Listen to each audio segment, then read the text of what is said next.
All right, Senator, I'm going to ask you to defend the Buffett rule. Are you prepared? I am. I think we're going to take up a vote this week on the Buffett rule. And at the end of the day, the Buffett rule is about fairness. It's about fairness in our tax system, and it's about saying to the average American. I get what it's about, though. But let me ask you this. Here's what the Wall Street Journal asks about it. And this is the question.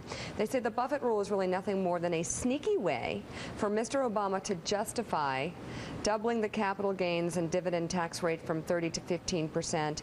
That's the real spread the wealth target. The problem is that this is a tax on capital that is needed for firms to grow and hire more workers. Mr. Obama says he wants an investment-led recovery, not one led by consumption. But how will investment be spurred by doubling the tax on it? Well, as you had a debate the other day with Congressman Ryan, with the chairman of the House Budget Committee, and I would agree that one of the issues that was raised in that discussion by Joe was how do we make sure that small businesses that are a significant number of the filers under the corporate section that would pay a 30% rate have some carve-out where if they're investing, if they're creating jobs, they don't face a doubling of their tax rates. I do think that's a reasonable criticism of the Buffett rule if just applied across the board.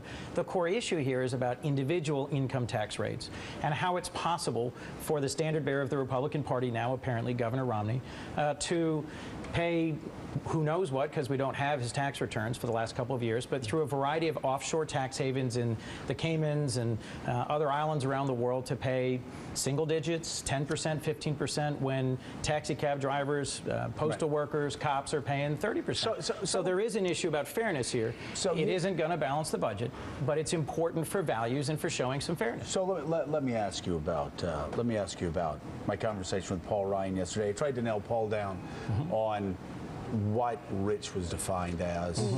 I'm really concerned when we raise taxes on filers 250,000 above, because as you know, from your state, a lot of small businesses get caught there. That's right. So do you have a number? Is it 500,000? Is it $1 million? Where? I mean, to me, on individual income rates above $1 million is something that the average American would agree. These are folks who, as we are digging our way out of the hole of 2 wars and a dramatic deficit and debt, could contribute more. It is an issue of fairness. At the end of the day, there's 45 senators, Republican and Democrat, who've signed on to an approach that's sort of all of the above. We have to raise revenue. We have to significantly cut spending. We have to deal with entitlements. And I respect the fact that Ryan's put a budget out. It's my hope that we'll get a comparable effort to mark up and to show what the budget should be on the Senate side. But the reality is, in the Budget Control Act, we've got caps. We've made progress in making some significant cuts in spending. We have to make more. So I disagree with the values decisions Ryan's budget makes, how it gets there, but we have to have a debate. We have to have a conversation. My hope is that this presidential campaign, after this long, extreme season of, Kaine and Perry and Bachmann and so forth, will turn to being a real debate about where do we go in the budget. Senator, let me ask you, you talked about hopefully getting a Democratic budget. Republicans point obviously to the fact that Democrats haven't put a budget out in over 1,000 days. The president hasn't had a single vote for his 2 budgets over the past 2 years.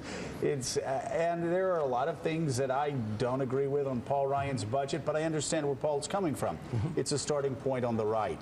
When do we get that solid starting point on the left so we can move towards the center and have agreement? Well, the reality is we're not going to get a budget resolution out of the Senate. We've got a budget, a binding Budget Control Act that was enacted overwhelmingly in the Senate last August, and it's got the caps for the next 2 years.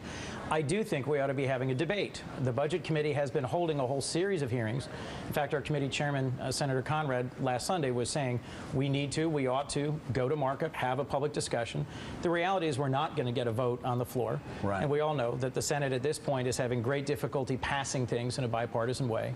So my hope, given the financial tsunami that's coming at us in January of 2013, in terms of changes in tax rates and changes in fiscal policy, my hope is that this presidential campaign will be a chance for the average American to pitch in and say, are you willing to give, as Ryan would, massive tax cuts to the wealthiest Americans and turn Medicaid into a block grant program and cut the social safety net? Or would you rather see a balanced approach that raises some revenue, lowers rates, broadens the base, and cuts spending more broadly and more sustainably? Very well done. You agree Medicare, not Medicaid, but Medicare is one of the major, actually both of them. It's a huge cost driver. We have to find ways to manage costs cost without violating the trust that we've built up over generations, that this is a universal source of security and comfort in healthcare. But there have to be entitlement cuts somewhere down the line with Medicare and Medicaid that Democrats are going to have to embrace at some point, aren't there?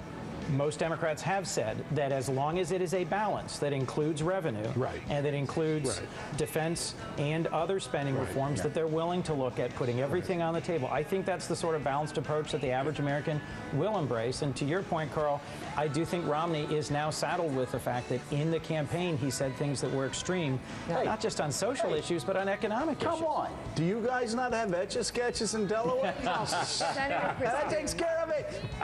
Go Flyers. Huh? Go Flyers tonight, opening game, 7:30 on NBC Sports. There you go, man.